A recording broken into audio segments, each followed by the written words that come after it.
The court proceedings have begun for dozens of protesters who were arrested last month for shutting down the Bay Bridge as they were demanding a ceasefire with Gaza. Hundreds of people gathering outside of the San Francisco courthouse today to show their support. Crowd 4's Ella Sogomonian was there. She joins us now live with an update on what happened in court today. So, Justine, this was the first court appearance for the first round of protesters. As you mentioned, they were met with a massive display of support, asking the district attorney to drop their charges.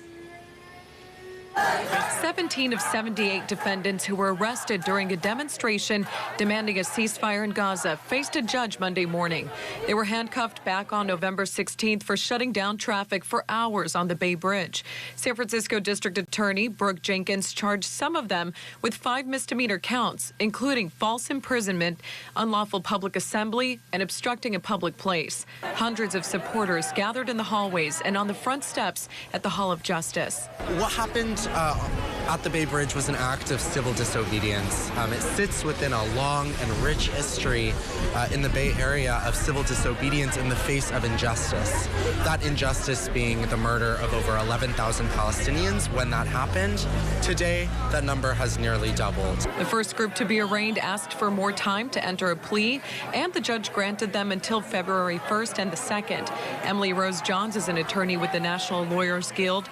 She says this will give defendants more time to review the complaints and charges, find an attorney, and better plan their defense strategy. The demand is to drop the charges against these persons of conscience who took steps to outcry the U.S. support of the bombing and annihilation and genocide in Gaza.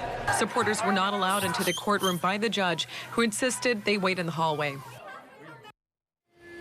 Prosecutors didn't comment today, but on the day of the arrest, the district attorney did say that she supports the First Amendment right to free speech, but insisted that it cannot compromise public safety.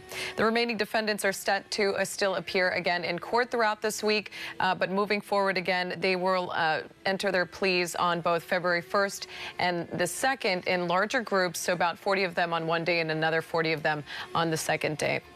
And reporting here in the newsroom, I'm Ella Sogomonian, KRON 4 News.